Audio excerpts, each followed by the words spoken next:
All right, can we get started?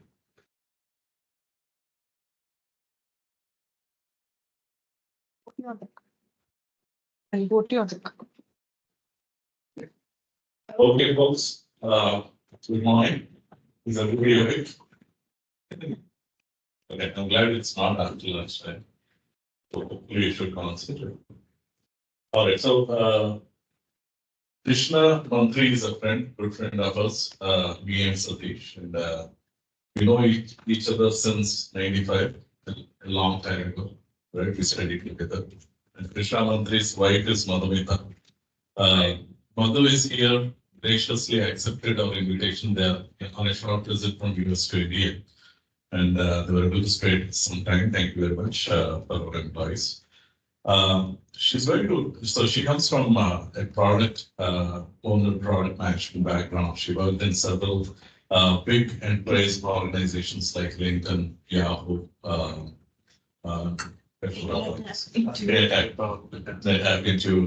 so she's right now working at Startree, and Satish has been working with her, right, to see if we can also help her on the data side of things. While we are engaged in that opportunity, she has been very gracious again to come here and talk about the product management.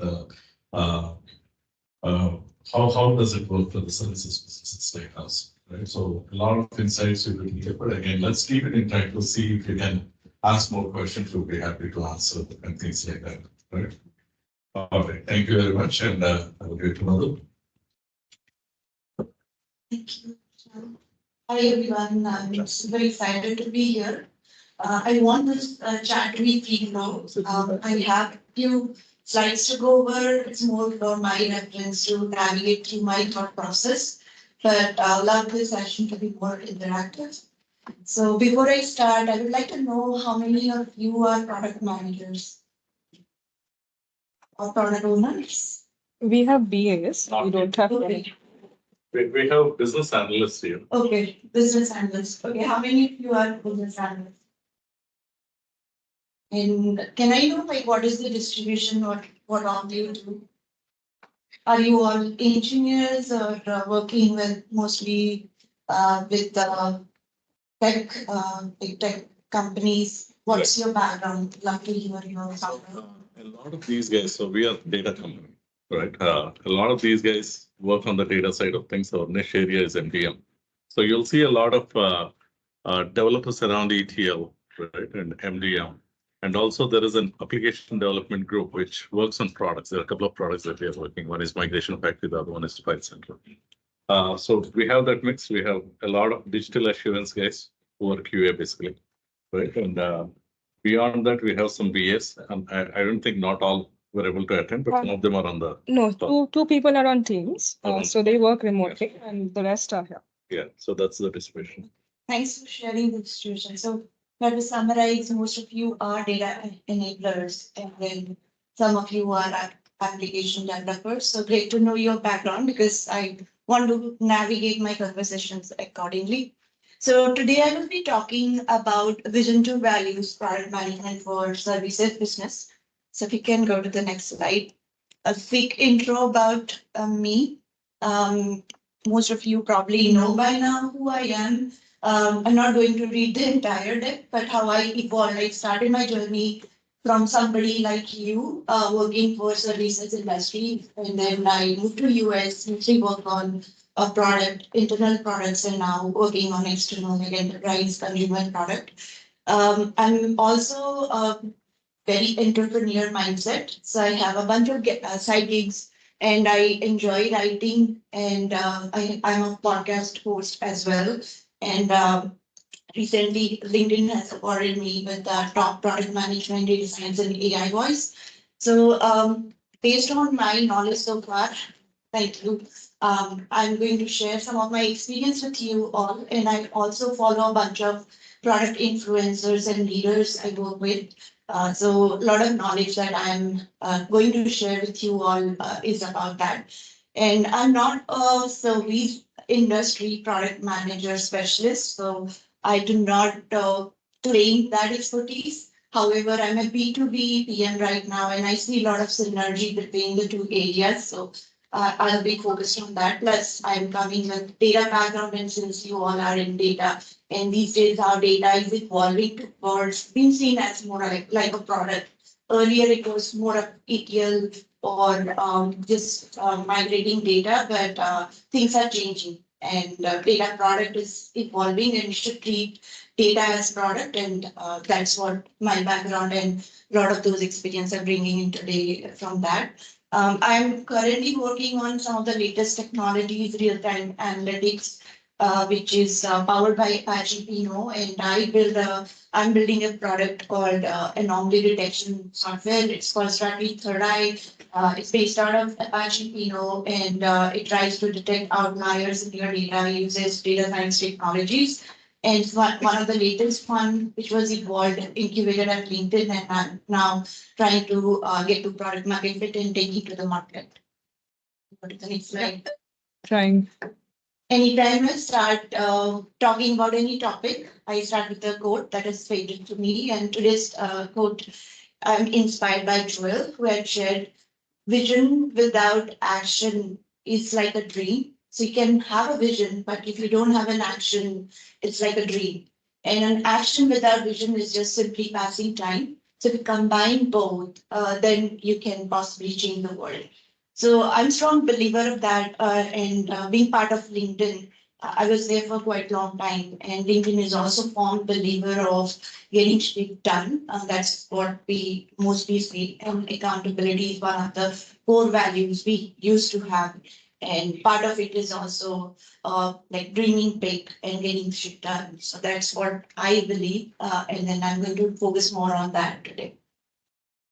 So how I'm going to talk about this topic, starting with product management landscape, to share with you all like the big picture of product management.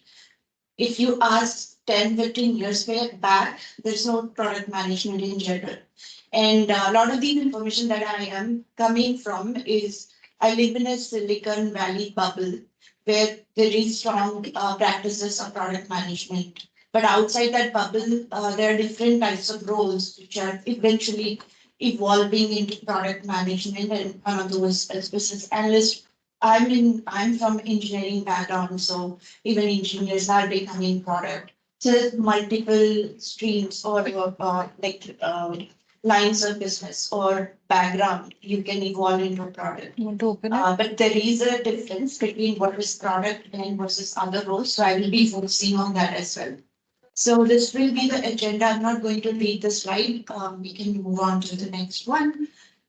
So product management landscape. This is based on my experience and how the future is going to be with Gen AI coming in. A lot of people are getting augmented with a lot of AI technologies. What you could do before, maybe some of the roles are getting eliminated with AI.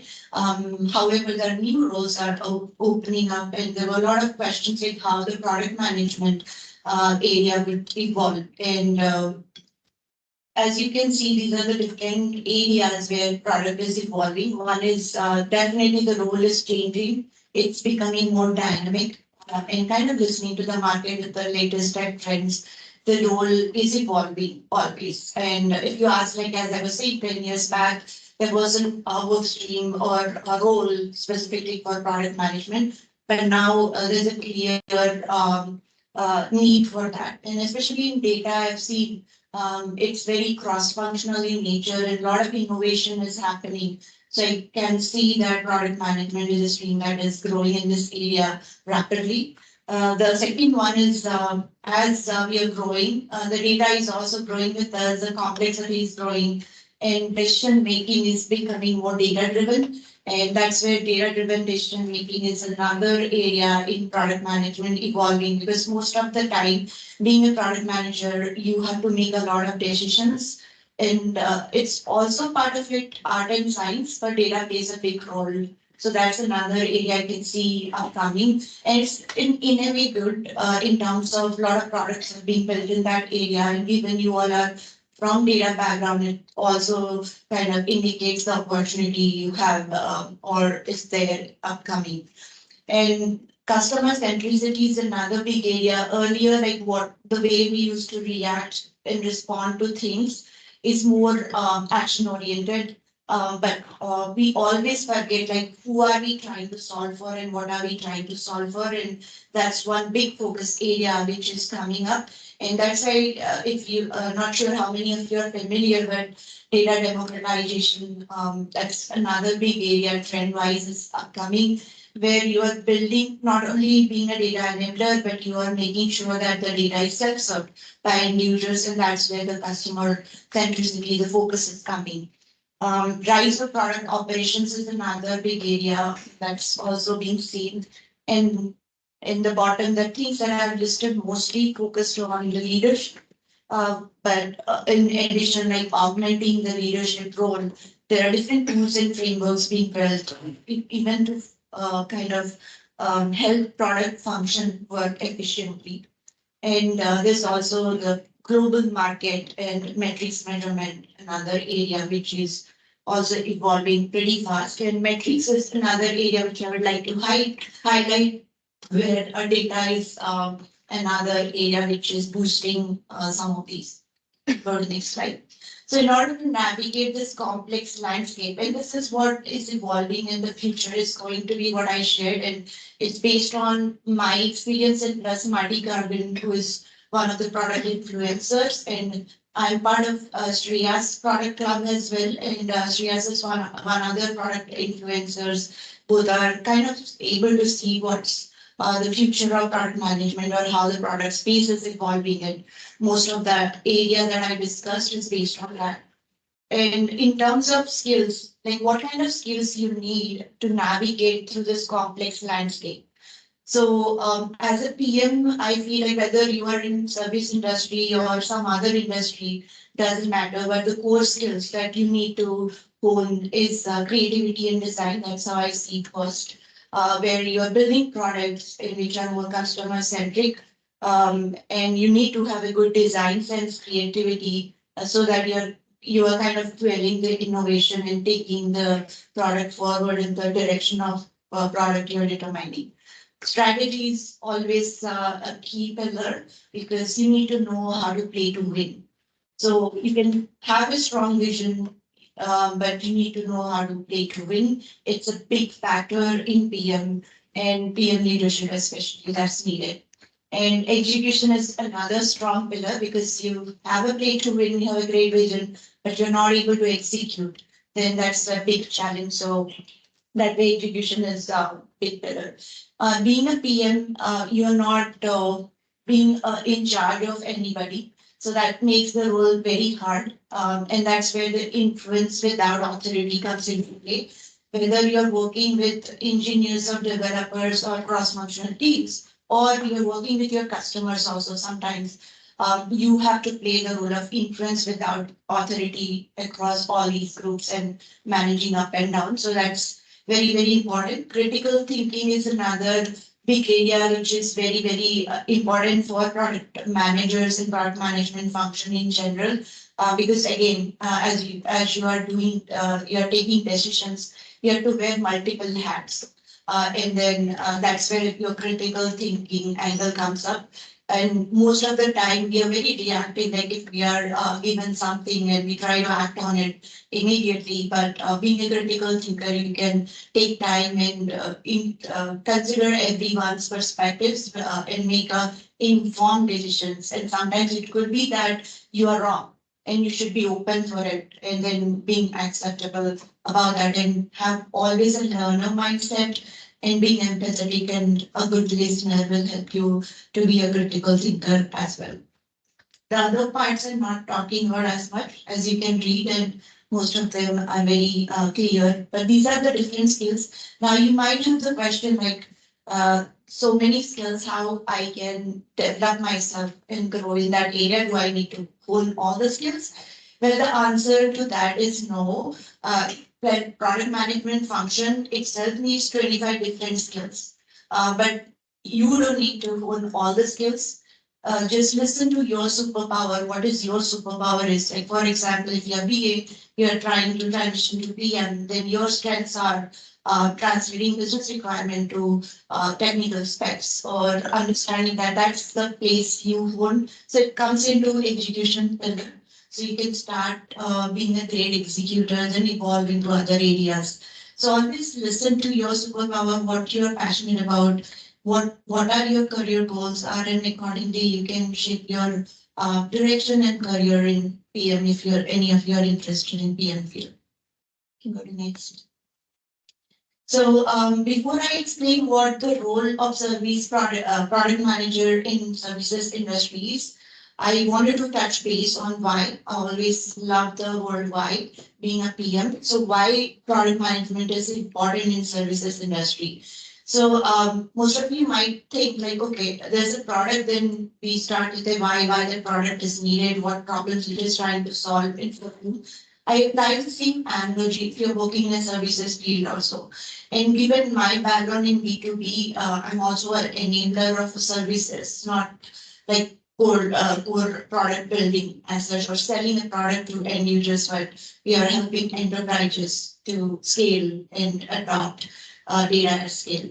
So given that background, I always felt there's a need to explain why, what's the impact you are trying to build. And that's the core for anything, whether you're building a data product or any other product. You need to start articulating why. Similarly, why your services are important, how it's going to help the end users. What is your value prop, like being a service industry as compared to other service industry?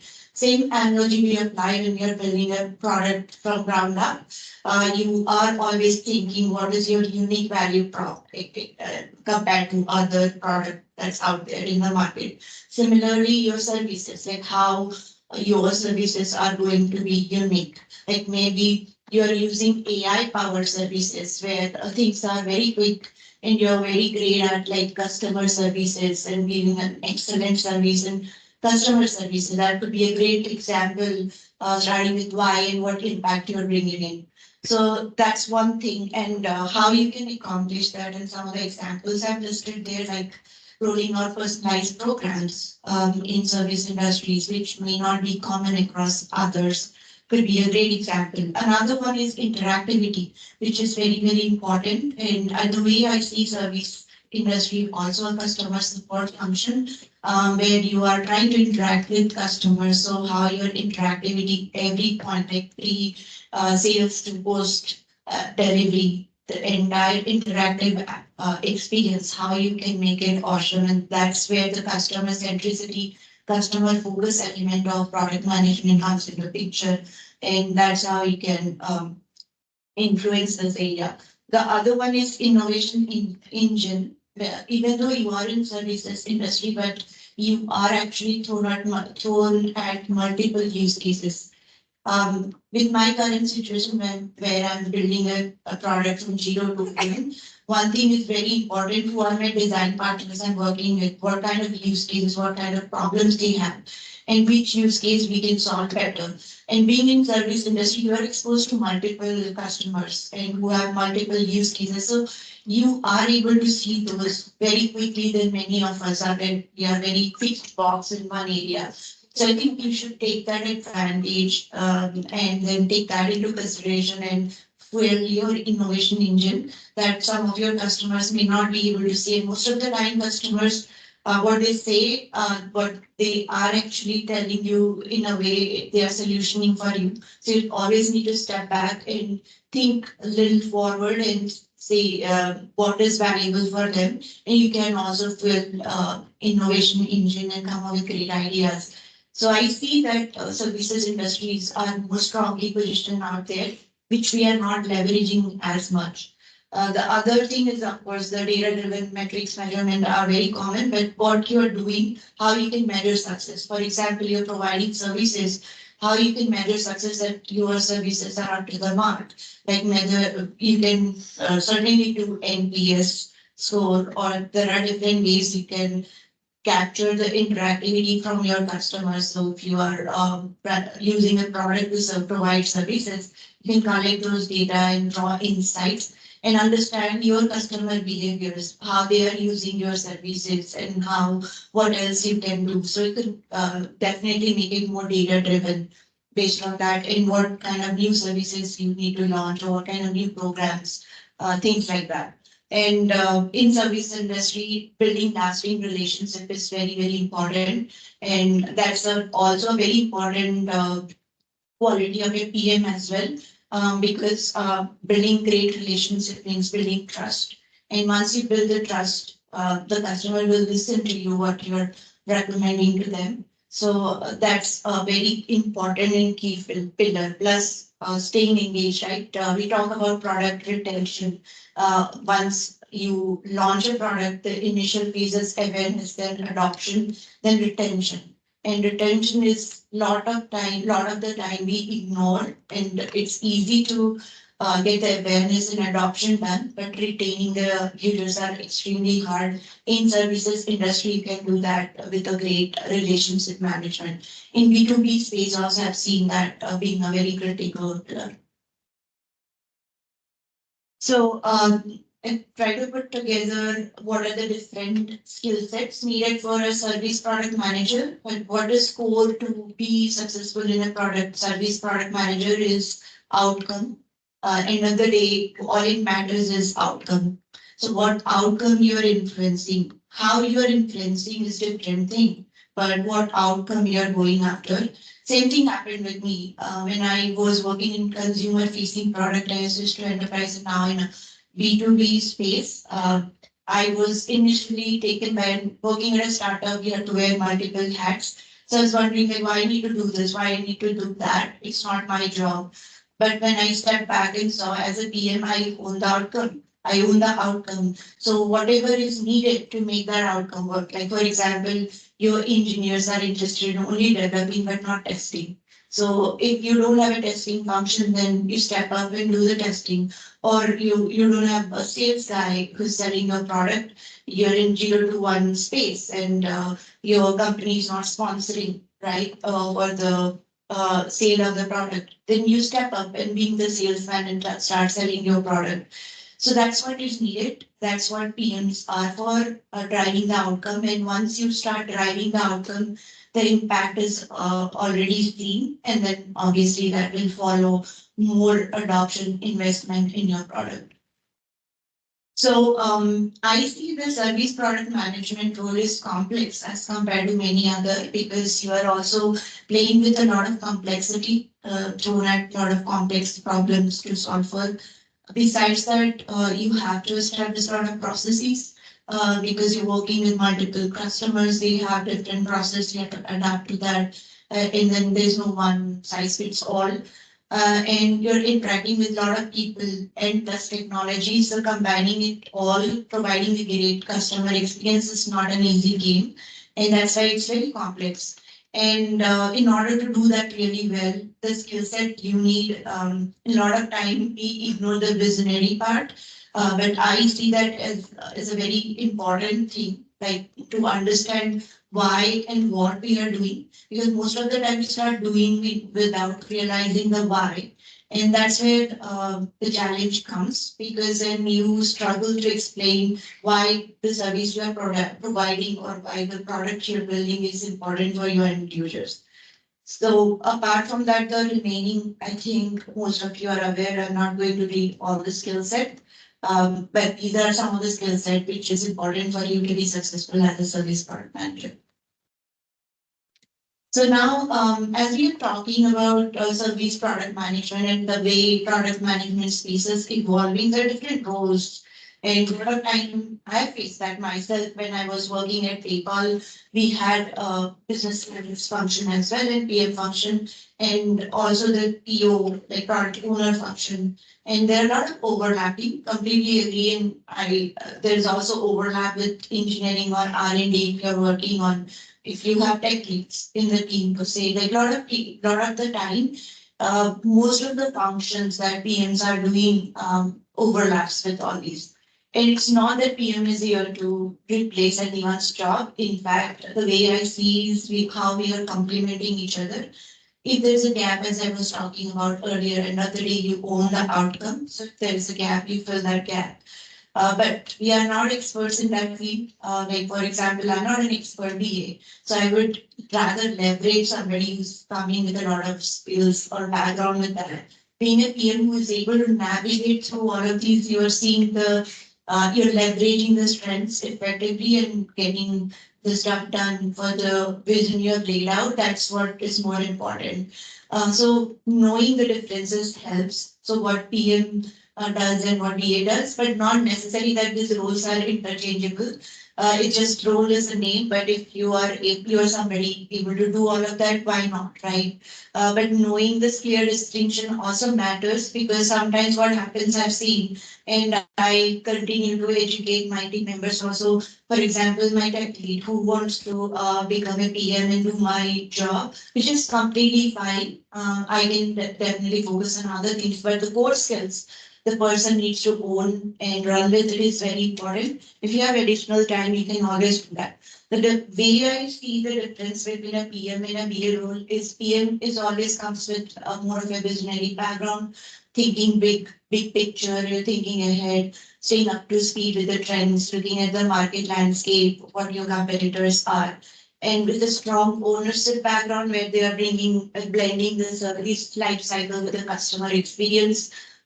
There's nobody else have bandwidth or time. It's not that none of you are not capable of doing any of this, but it's more of a bandwidth issue, and somebody looking at that helps you as well, because what efforts you are putting in, it's put in the right direction.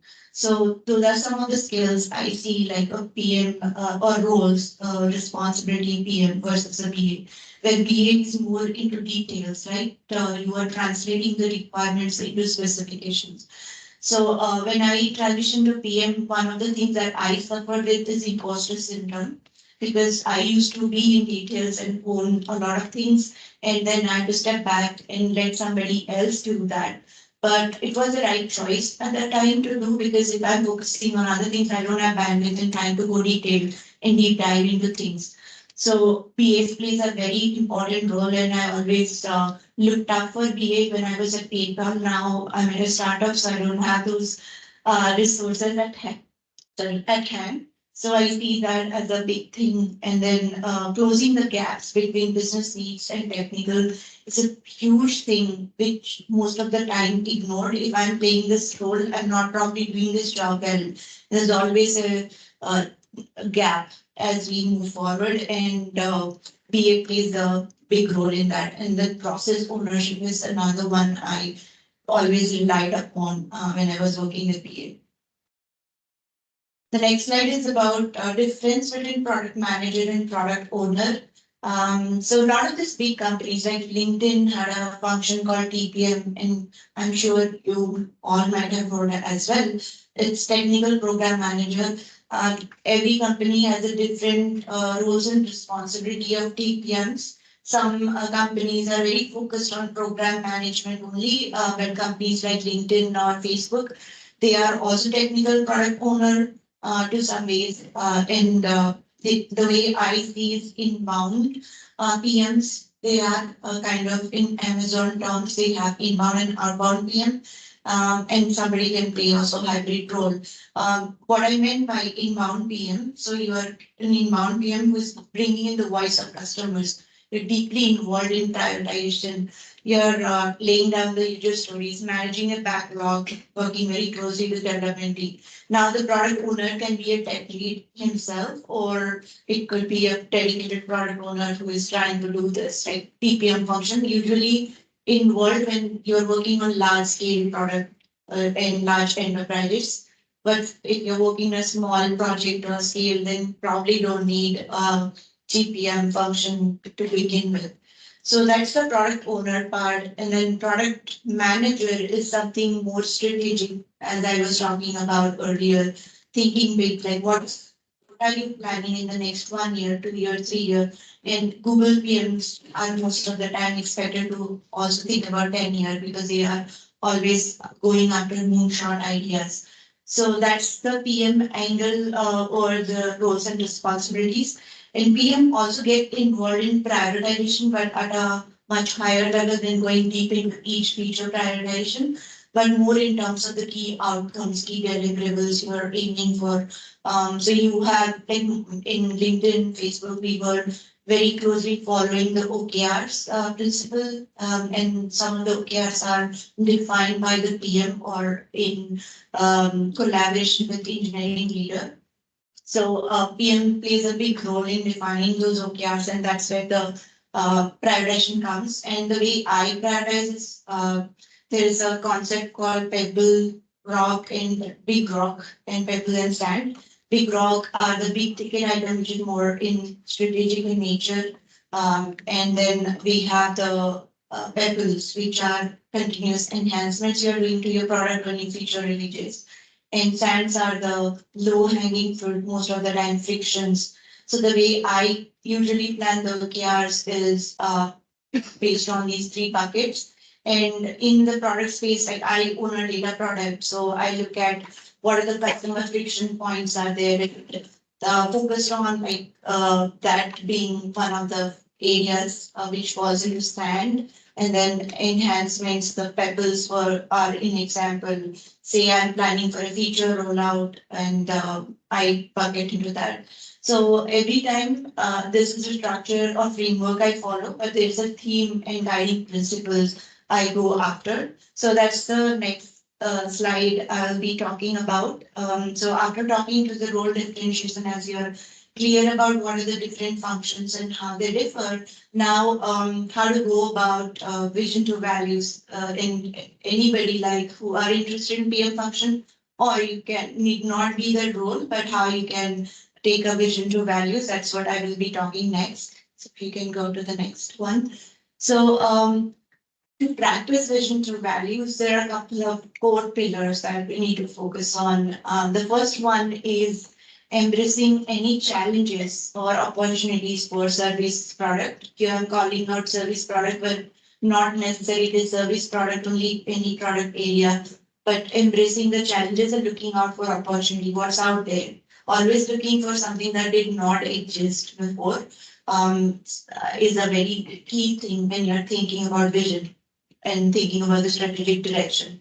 And once you have that context, so the way you can do that is market research, understanding your customers, how they are using a product or a service, and understanding their journey, and what solutions are there, and what are the gaps, and where do you want to go. That's where you establish a clear vision and strong values. I'll be giving more insights into each of these in my next slide.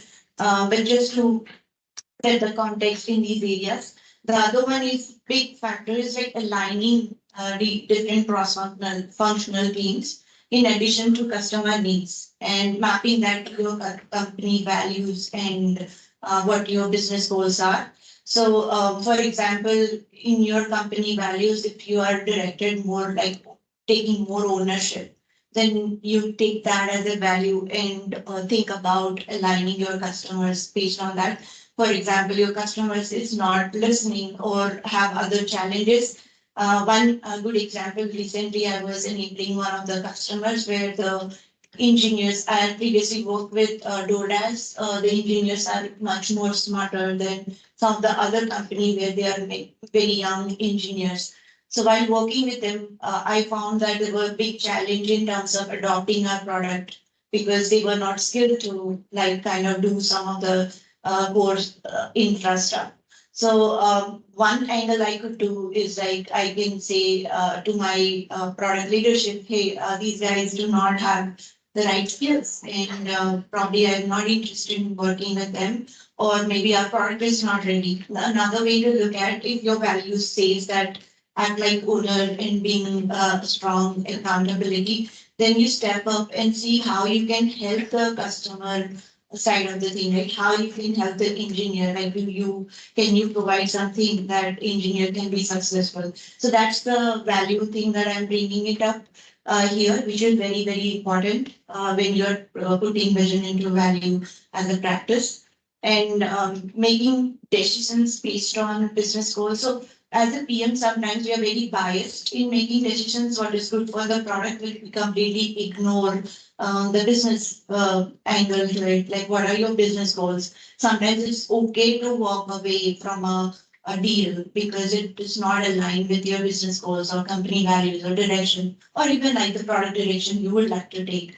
So having that clear picture and then following that is very important. And that's where the guiding principles matters a lot, which is the core values, and that helps with the long-term success. So this is probably one of the last slides I have. So how do you develop a vision to values for service industry especially? So start with the problem as I was talking about, understand your customer, who are you trying to solve for the problem? Because who is very important. Most of the time we are ignored and we are so much into building an awesome product and making it really work in a smart way, but we forget about who are we solving for. So starting with the who, what problem we are solving for, and also it's very, very important that if the problem is solved by somebody else at a much easier way or efficient way, then you're spending probably or wasting your effort in doing something that's already solved for. So those are some of the key things that you need to understand. And goal part we already spoken about.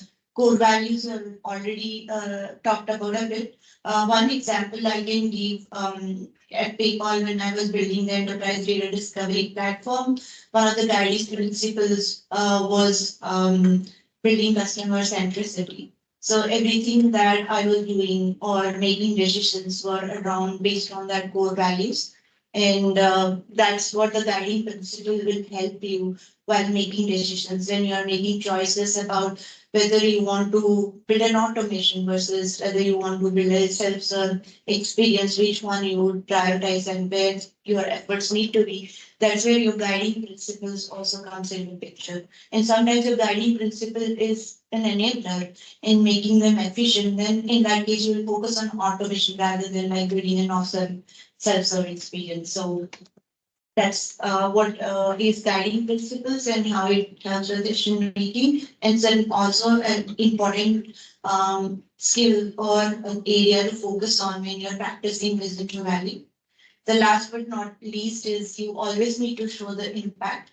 Recently, I encountered a problem like we rolled out the product and tried to renew the product with our customer, and the customer wasn't very clear with the impact we are delivering in, especially in data area. It's very, very hard to showcase the impact.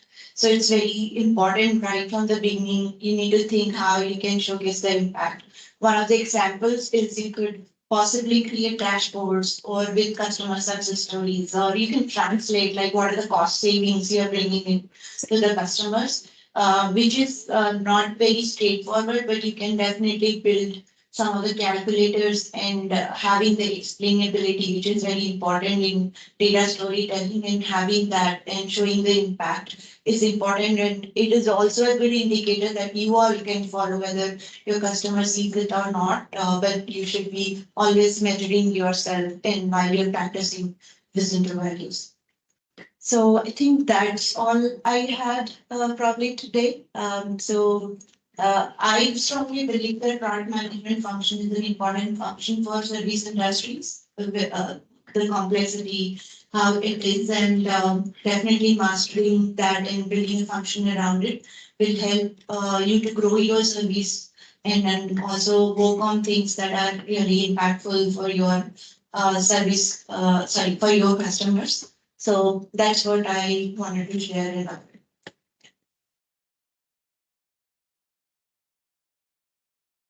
ended up pretty much like a talk. Would love to hear any of your questions, or you have any thoughts or what you have come across, any challenges. Love to help you all if you have any questions. We open the floor for questions. And the people who thinks, if you have any questions, you're free to put it on chat. I'll keep a look. Shri, you had a question. Thank you so much, Blumetra. So you talked about three core skills: design thinking, and influence without authority, and then the critical thinking. So when we talk about the influence without the authority, I believe each and everybody needs that to make sure there is no hand holding. It may be in service based or B2B and wherever it is. And what exactly it takes and what kind of mindset it needs to be a person, to be in that position to be.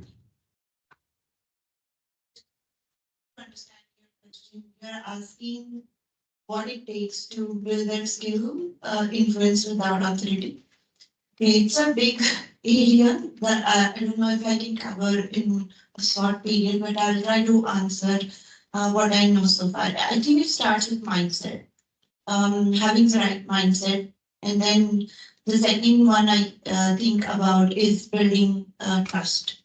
So how you can build trust? There are different ways you can build trust.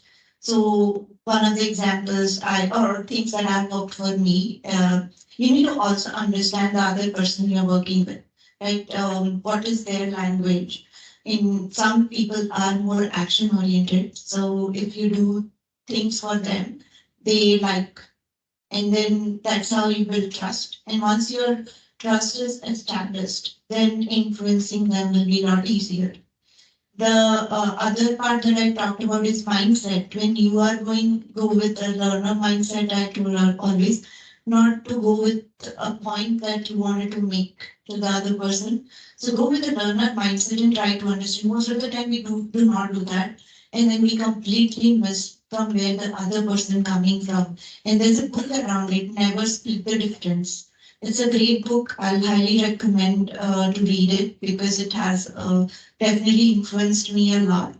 Apart from that, there are other influencing techniques. Sometimes you work with difficult people, and then whatever you do, you can't influence them. In that case, I believe an escalation path, and establishing that escalation path always helps. And then escalating when things are not working. Having difficult conversation is also very important when it comes to influence without authority. Most of us are not comfortable, and it's not easy to start with. You have to start practicing. There's a course at LinkedIn I've taken by Fred Kaufman, who was also coach to Jeff Wiener, who was CEO back then. It is called Conscious Business. I think he has a blog and a website as well. I recommend if you can go through. He talks a lot about having difficult conversation. And it's a practice that you need to make. But once you start doing that, it's a game changer. There's another concept is also radical candor. So if you're very open about what you want and why you want and giving the feedback, it can be a game changer. Of course, it comes with the risk when things do not go well. For example, you're trying to quit your job and you go to your leadership team and then tell, I want to quit my job, but this is why I want to quit my job. Most of the time I've seen they are empathetic, they understand, because lot of the times, lot of these thought processes are going in our head and we make a lot of assumptions, and those becomes a blind spots, and then we take some drastic step, which is actually not that difficult. If you go and have that conversation, it's there. Most of the time they're welcoming.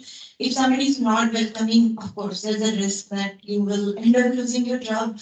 But then it is not, the place is not meant for you. So these are some of the things that I have seen working for me, and some of the books I've read and practiced.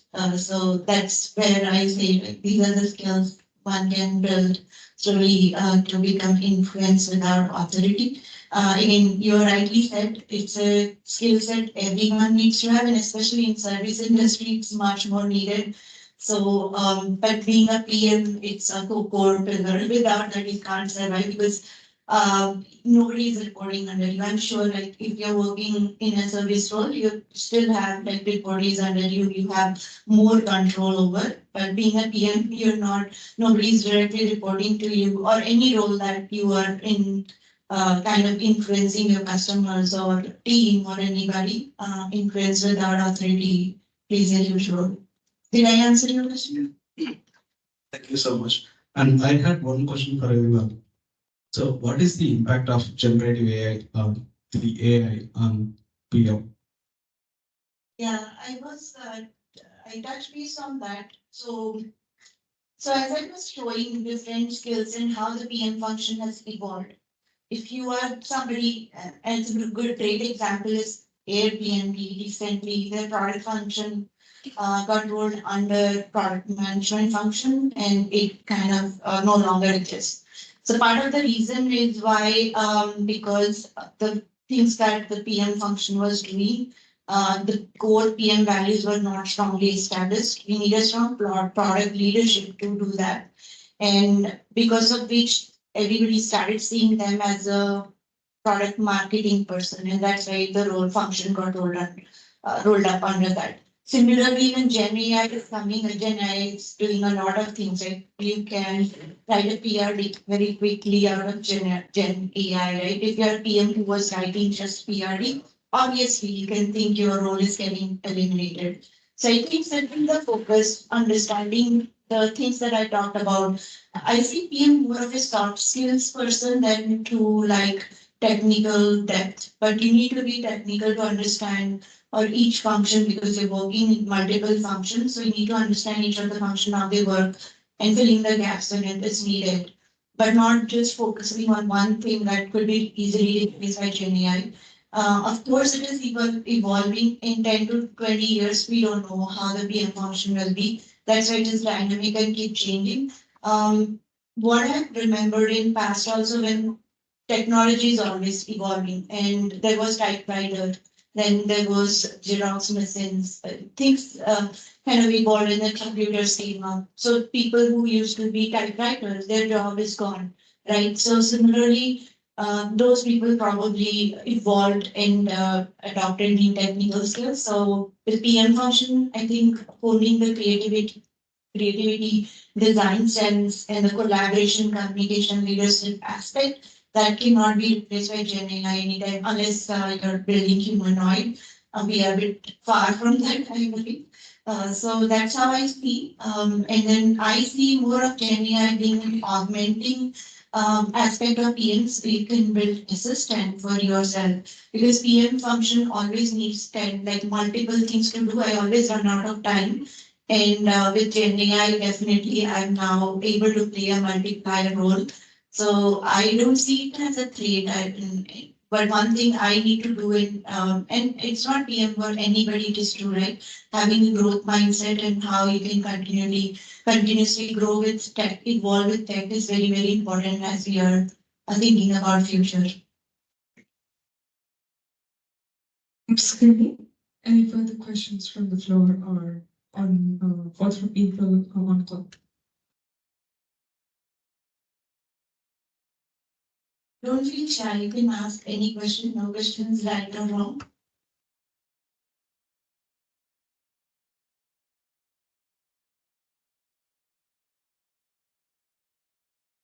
My question is around the BAs here, right? And there are some seasoned BAs. We have Ashwin. Can you raise your hand? Raji. We have a couple of them, Imran and Nazia on the call. And there are several aspiring ones. We have Venkateshwari, we have Uday, and there are many who actually took training on BA, wanting to be BAs. One of the career path that I see, and I kind of talk to these guys who, I mean, you can be a QA person seasoned at some point, become a BA, and then you can be a solution architect, right? And finally get into right the delivery and other angles to it. But never thought about the angle where you become a BA and then slowly transition into product manager kind of a role. Is that even possible? And what do you think these days need to enhance to get into that? Yeah, great question. So as I was talking about PM is 25 different skills and you have seen already and knowing your superpower where you're coming from, there's definitely always a path to get into PM.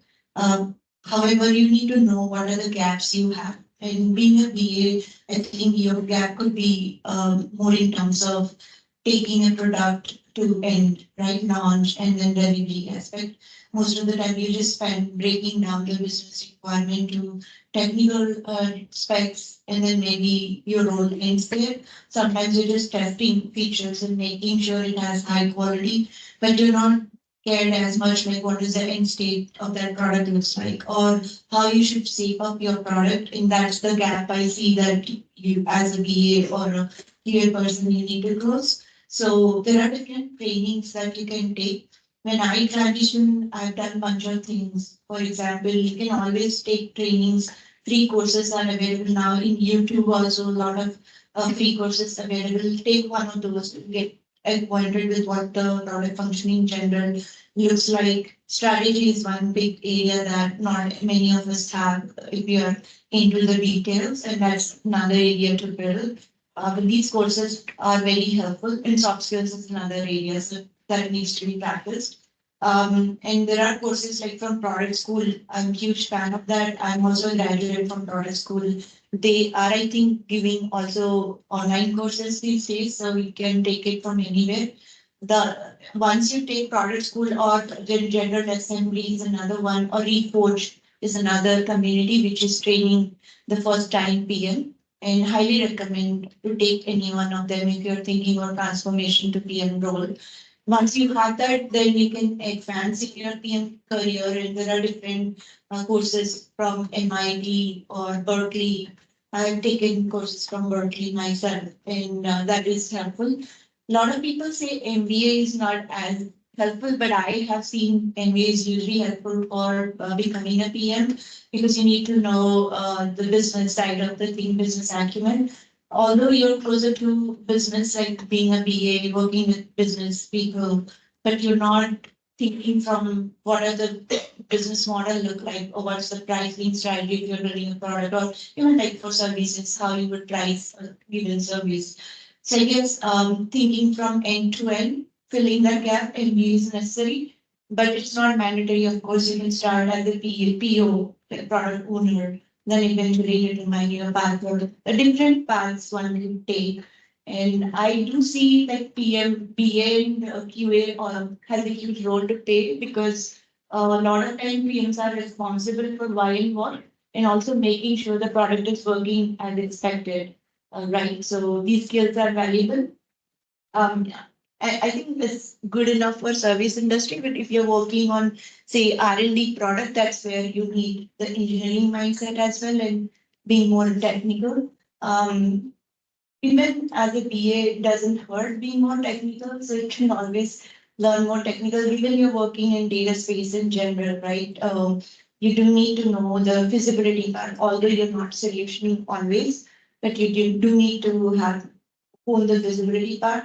And if you're working in service industry or even in startup where you are playing probably very multiple hats, in that case, closing those gaps are important. Playing that role like of a solution architect as you were talking about.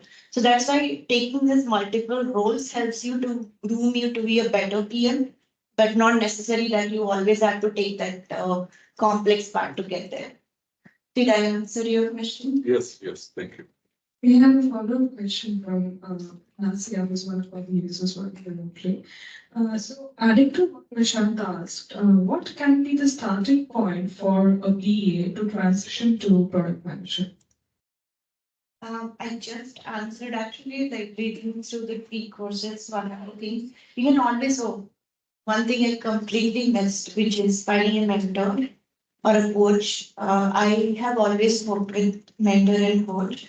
And the way I see also mentorship is not around, and especially if you're growing into PM role, you can have a board of directors as your mentors from different backgrounds. And you should be talking to them. So first thing I would do that, like having coffee chats with PMs who are already PMs who have taken from BA to PM path.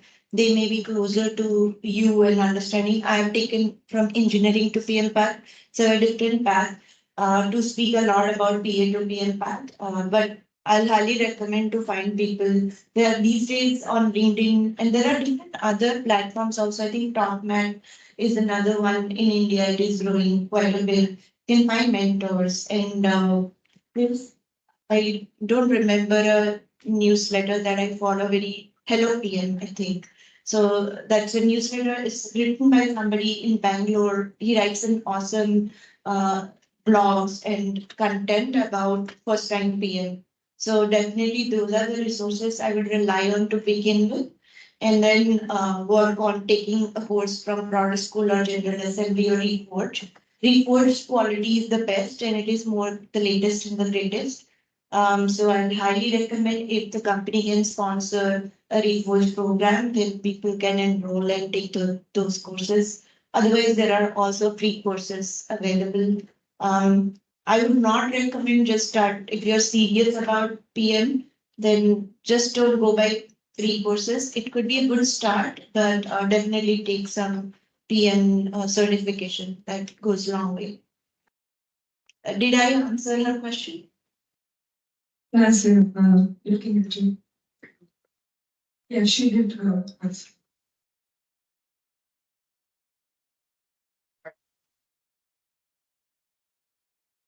You have stated a statement at the starting of your presentation that people have visions and they have dreams, and we should combine them and make sure that we achieve our dream in the most shortest and smart way. Right?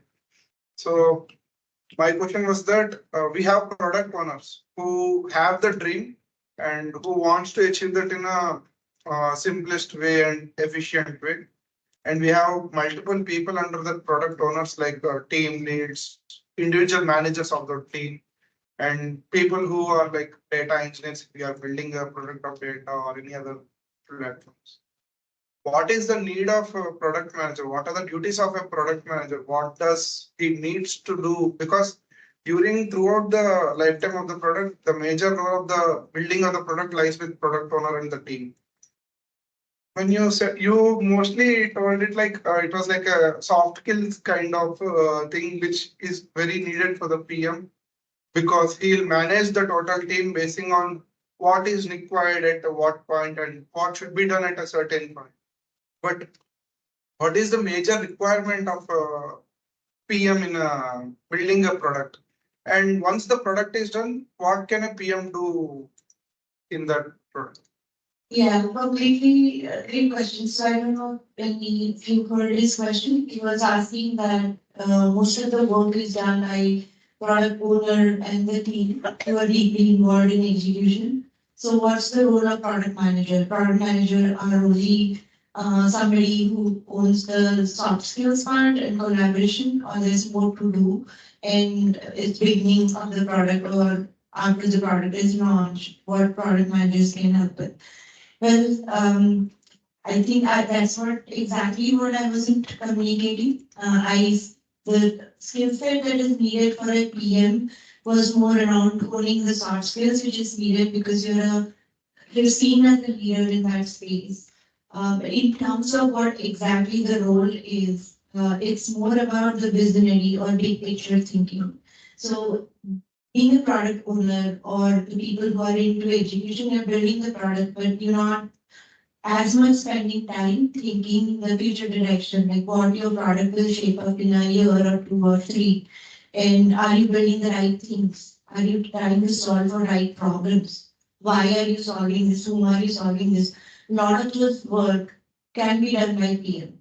If you don't have a PM, probably one of you are doing, and then whether you're doing like 100%, right? So maybe your superpower is to take the product to end and execution. And the PM's role can be valuable in that space. Like it's more helpful when you're working on 0 to 1 space. But if your question is in the service space, how you can enable that in services space also, you can do the similar thing. You can think of how the services can be taken further, right? You're just delivering a point in time, but there could be more opportunity out there.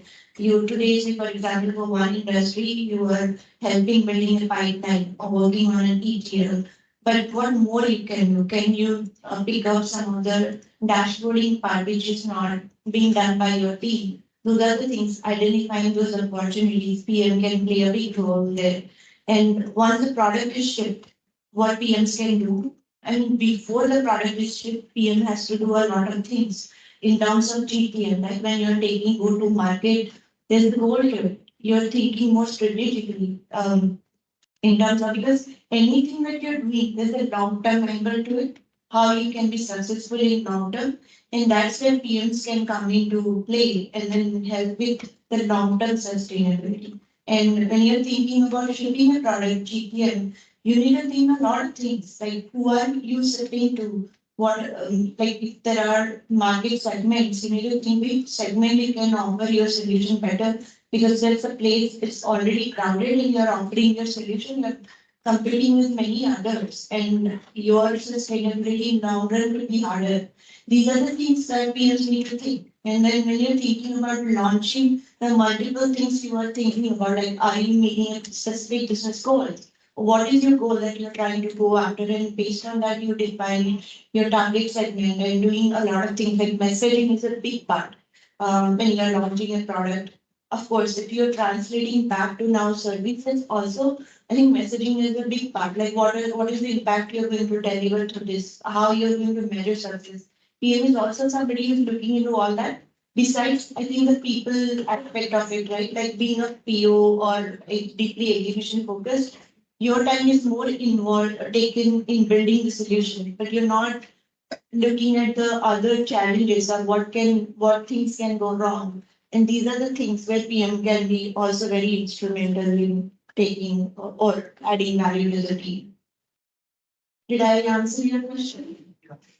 Do you have any other like thoughts where why? I mean, I would be interested in knowing like why, what kind of drove you to ask this question or why you were interested in this question.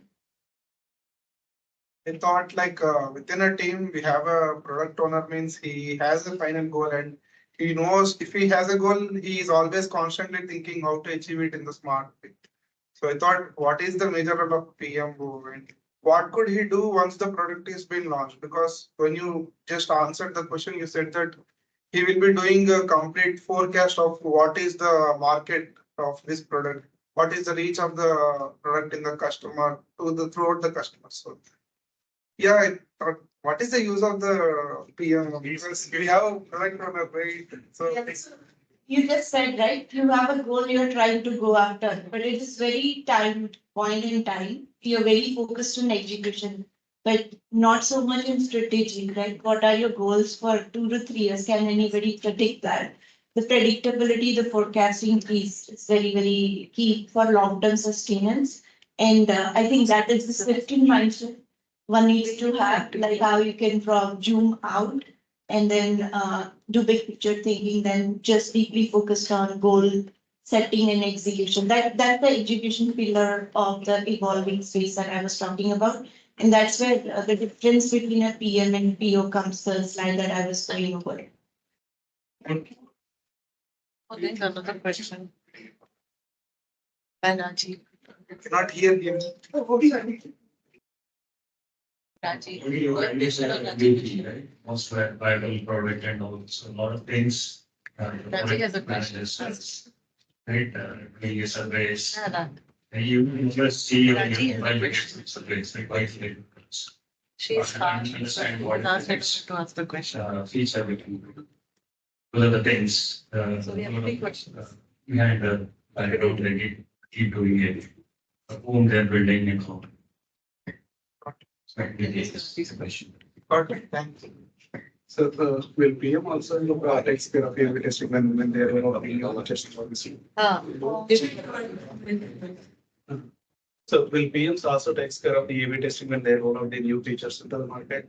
Yeah, so his question is, will PM be responsible for A/B testing when going to the market?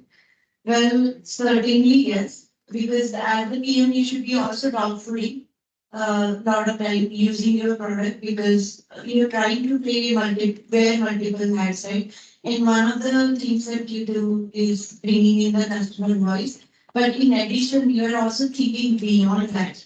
Because customer voice, anybody could bring in, right? Like if you have a QA team, maybe they are doing a TA.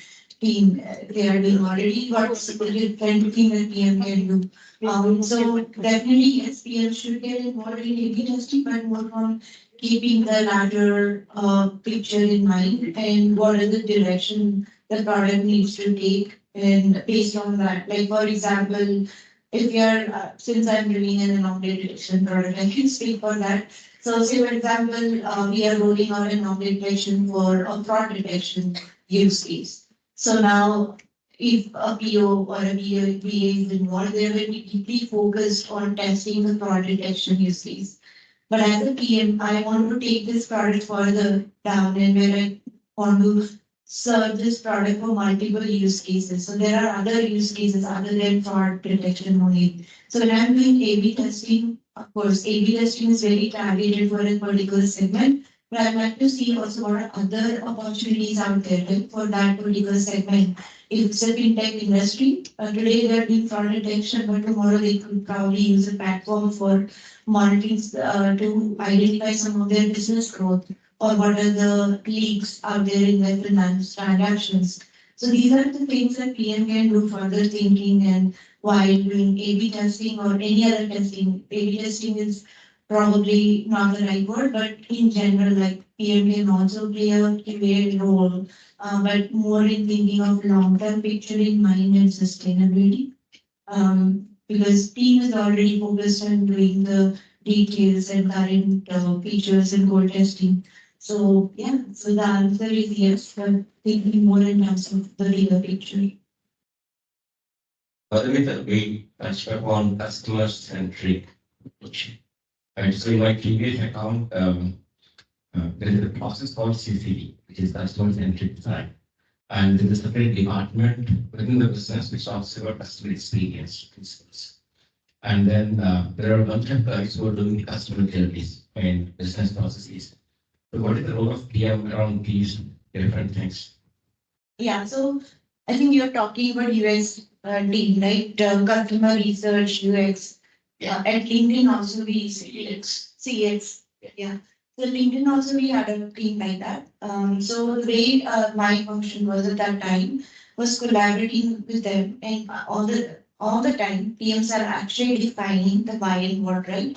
So the research team, for example, I was at LinkedIn, I was trying to build a model and sentiment analysis of the leads, right? So, but we needed to do a bunch of research, understanding what kind of leads are in LinkedIn, what kind of posts are being posted on LinkedIn, are there political leaders posting stuff, or are there communal parties posting their stuff on LinkedIn?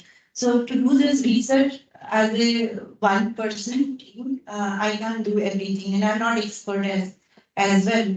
So I rely on the research team, but define like this is what I need and why I need, because once I learn these signals, I can incorporate and build my sentiment analysis model accordingly. So that's where the research team comes into the picture. They deeply work with CX. They do usability testing also in later part of the journey. But in the pre part of the journey, they do a lot of customer interviews, user interviews, and they know exactly once I define, they're great at asking because they are specialized in those skills. So as I was talking before, also PM is not somebody master of everything, the jack of all trades, master of none. Sometimes I see, but obviously you are coming with some background which is stronger. As Prashanth was asking earlier, like BA transitioning to PM, then your stronger skills is translating business requirements to technical specs. So similarly, CX, like you can be a CX background person who could eventually evolve into PM role. But being a PM, you can't do both. Like you can't be the CX person and great at it. So you have to rely on the resources, and that's where your role is to define why and making sure what they are doing is done well. And then taking that input to build your product, right? And decide what's the path or direction you want to take. Right. For example, if a lot of people are posting political content on LinkedIn, then maybe the sentiment analysis model should be trained in data which are more political in nature. Right. So that kind of decision that PM are taking most of the time. And that's the input they're getting from the team. You don't need to be a CX expert. but you're defining what the CX team needs to do and taking their feedback and input and incorporating to set the direction of your product. We have a couple of questions on Teams. By the way, the time is going overboard, so we said the next one. Yeah, I'm fine. As long as you all are fine, I'm not sure if you all are hungry. Lunchtime. Rajesh should be asked, as a PM, how can you effectively contribute to a PO role or help a PO and BA balance short-term and long-term goals? Great question. So again, going back, as I was talking about, you're not somebody who's giving direction to people, right? All of you are capable of what you're doing and you are owners. So act like owner is a core pillar that I strongly believe or core value rather. So being a PM out there, for example, being a PO, you will be interested because as a PO, you are inbound focused, you have a goal to achieve, but you do not know what other things could possibly go wrong, which is beyond your knowledge or maybe bandwidth as well. So that's where you can always leverage the PM and ask, hey, I need this information. You can be also directive to the PM. PM is not a directive role, like this PM is somebody who's trying to bring everyone to make the dream come true, right? So you can always leverage, and if the PM has the strength, sometimes PMs do not have the strength, then obviously they can't help with PO. Like for example, translating like more of a requirement to more detailed spec or managing user stories or backlog. Although you can always train the PM also to do that, because my team at a startup, like we don't have PO, dedicated PO or dedicated QA. So sometimes, hey, you pick up this task and to do this task for us because we don't have bandwidth or time. You can always leverage because PM is also part of the team, and then leverage as much as possible. I don't mind like rolling up my sleeve and doing any work, except these days I don't code anymore. But you can always leverage for any skills you have. I have a follow-up question. So, I mean, having a career in Silicon Valley, I did. So when I was doing that, one of the things I keep seeing is a lot of technical folks at some stage, right? Instead of becoming architects as an alternate path, they go towards product management. So technical guys moving to product management is something that I've seen. But there's a misnomer or ability among the seniors, including some of the leadership that I've seen, is a technical guy, as they grow in their career, they kind of distance themselves in understanding the functional part of things. So that's why they cannot be a PA, right? That's kind of the angle that we see. Is that true? And what do you think? And how do they come out of it if some of these technical folks want to be a PA or even a solution architect? Yeah, I mean, given I'm from the same background, I've gone through that challenge. It's always easy for me to dive into the solution space, but stepping back and looking at why, understanding with the business requirement or even like business requirement when you're working with business, but most of the time if you're working on R&D function, it is the end users that you're building products for. And understanding their need was very important. The way I have developed that skills is jobs to be done framework, which is very popular. Highly recommend if you're not familiar, practice that as much as possible. There's no short answer to that apart from practicing it. So you can start with playing the role, even if you're in solution space, right? So you can practice those jobs to be done and maybe pick up some BA task in the team and start doing that. Right? It may not be doing in a great way, but always have a mentor. As I was talking about, I worked with mentors, PM mentors before I transitioned. So I worked with a couple of peers who kind of helped me to close those gaps. So that's one way to do. There's no short or straightforward answer. It's a challenge because your brain is wired in certain way and you're always solution focused.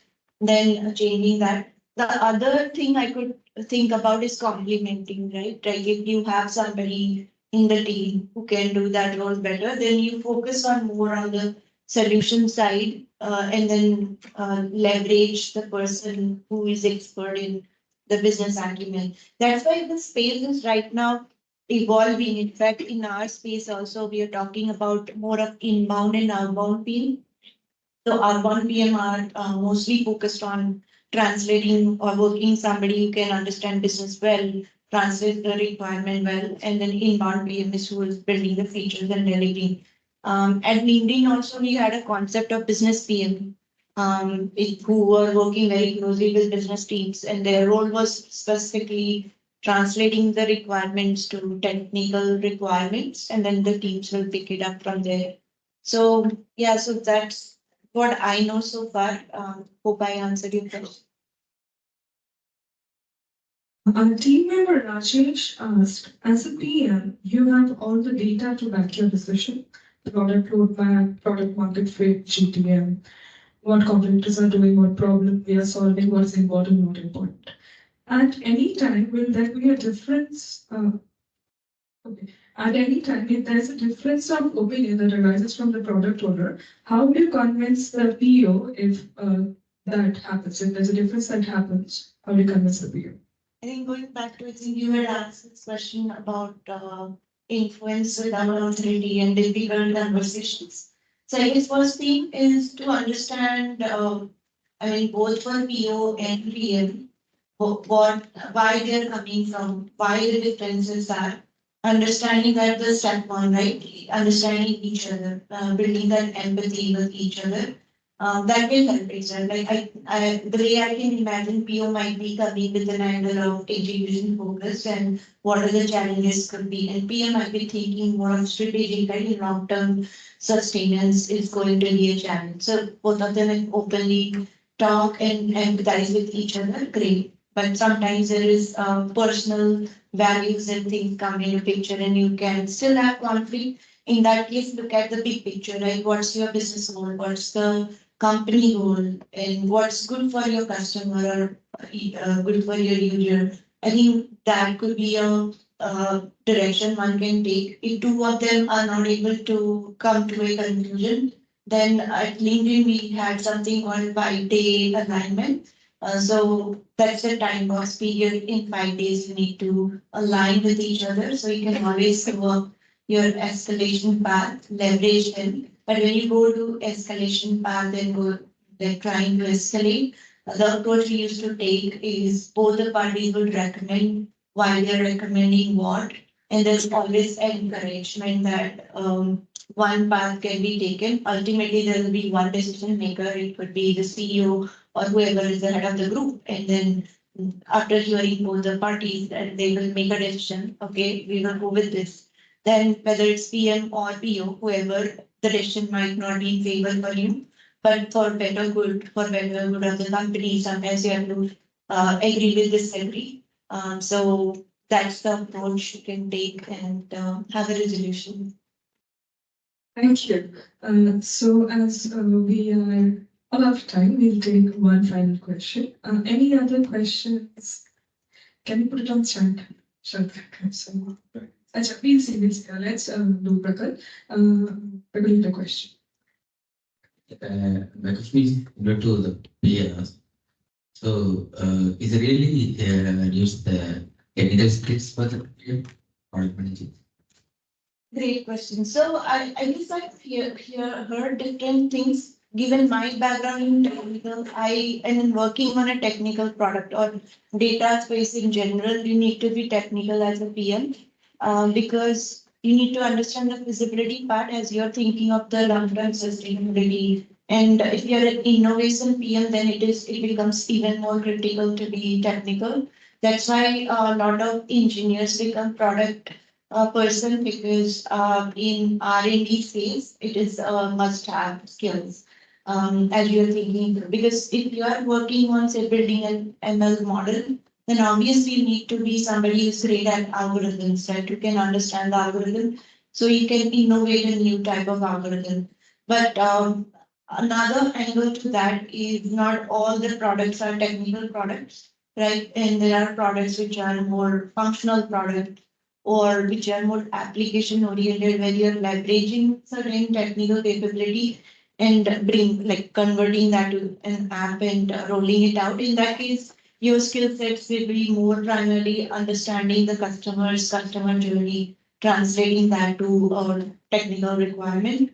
So in that case, you don't need to be technical. But most of the Silicon Valley companies that I've worked at, they definitely look at technical background.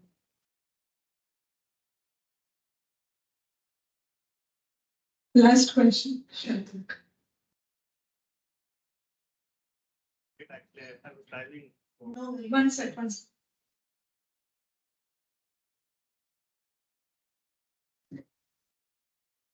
So I've been as a certified PM from DMI and also been through training on go-to-market strategies inbound and outbound.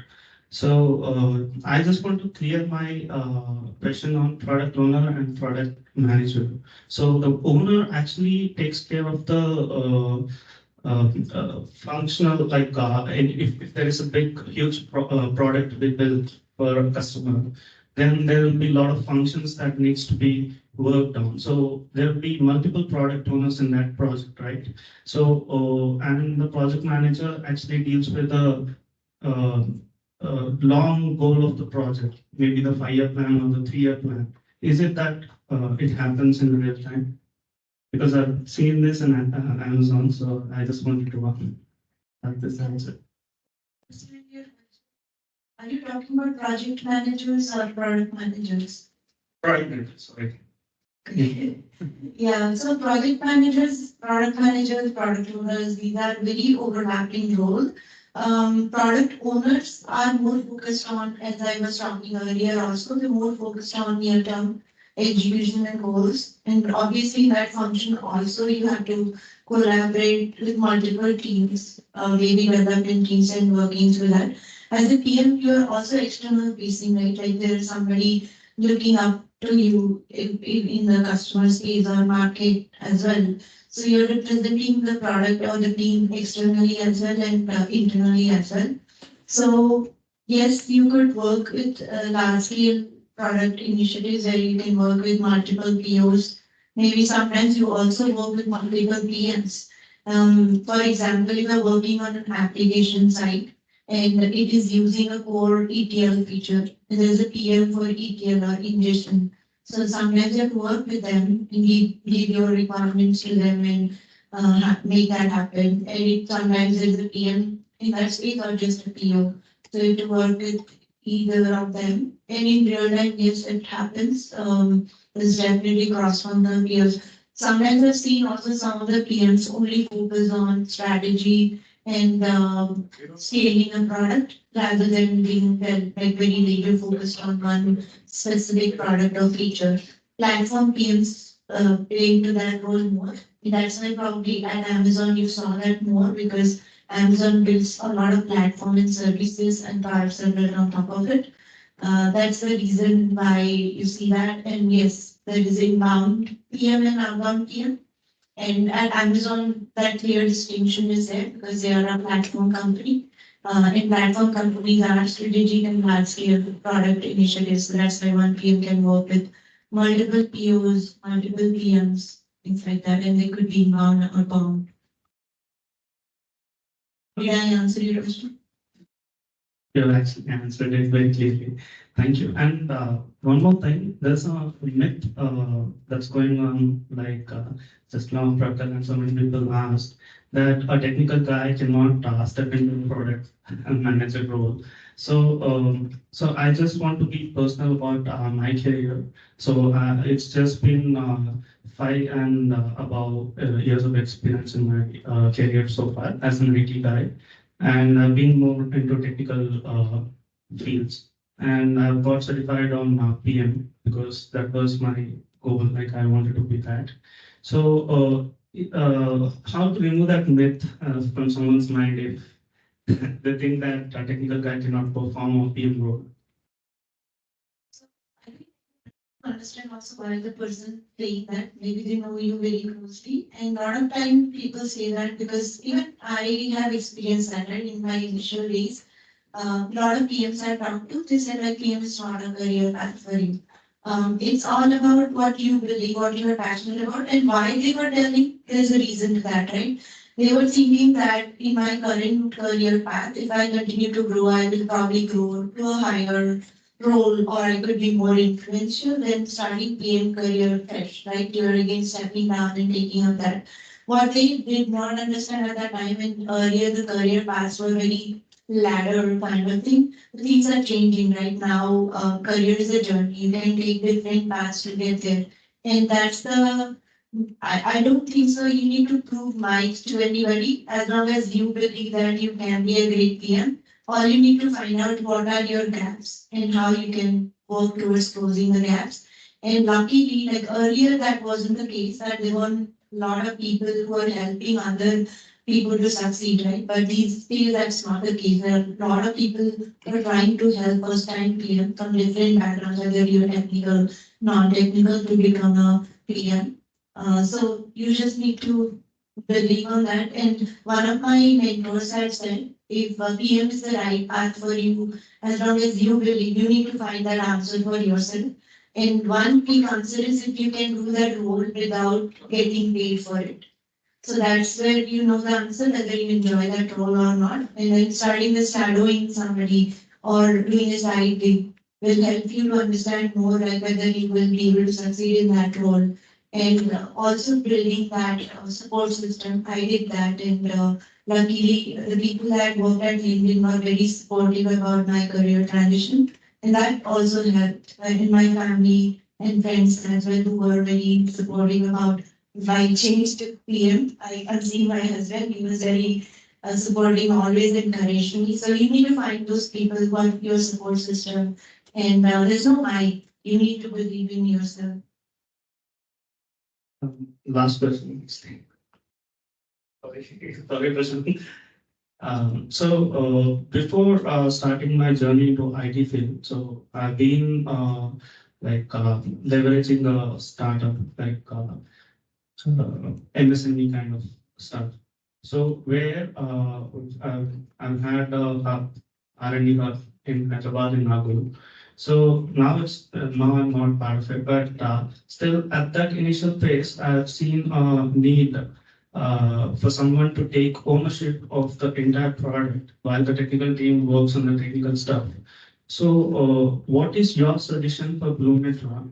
If we have a product manager here, will it help us to move forward on a long term? And if we would have a product manager here, so how should we take those steps? First, understand product manager. So if your teams are working on with somebody like the customer side, sometimes the customer side also they play a PM hat and they probably thinking strategically for their product or service area. So you need to identify that.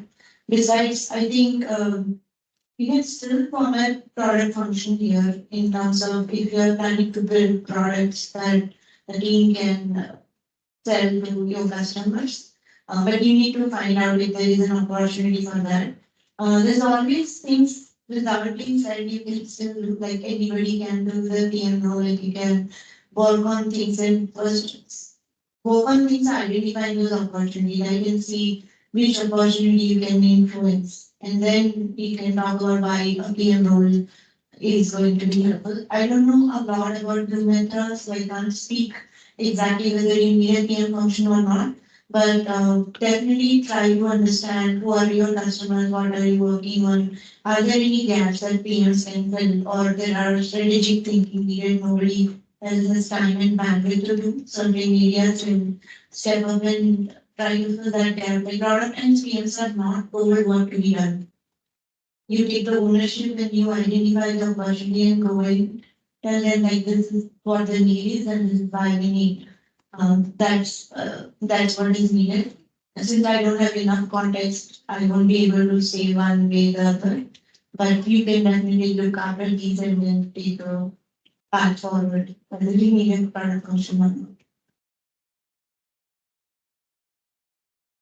Thank you for that. Prashanth, I would invite you to say a few words. I think this is the best engaging talk we heard. We call this group talk, so there are several speakers who can speak to our audience and quite interactive. Thanks for all the questions that you have asked. Madhu is available on LinkedIn. I think Elora can share the details, connect with her. As she said, you need mentors, right? And she can help you finding mentors, or probably she can be herself a mentor. If you're aspiring one. I was Thanks. since the last 1.5 year. Say, I was follower since from last 1.5 year. I was part of all her followers. please follow it. Oh, Part of most of my AMU session. Podcasters. fantastic. Yeah, so she's an evangelist. I don't know if you guys Blumetra LinkedIn. She's does podcast with famous folks in the enterprise in the industry. So go ahead and look at that if you're more interested on this function. Can we take a picture? Yeah. Yeah. Thanks a lot everyone for listening to me lately. Madhu, can you sit with these guys so we can take one picture with Grace?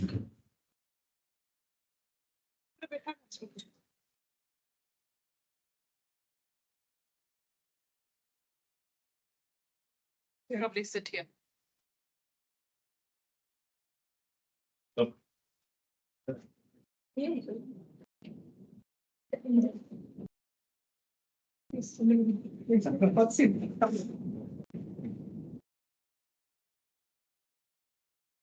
अपने यार अच्छा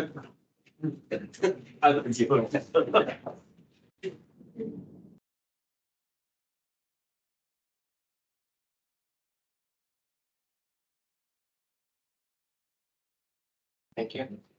One with you? All right. Thank you very much. Thank you, Jay. Any other questions you can put on the chat, and if you have a chat, share the LinkedIn and give them for the chat. Thank you. And laptop you put on. Yeah, you want to have a section?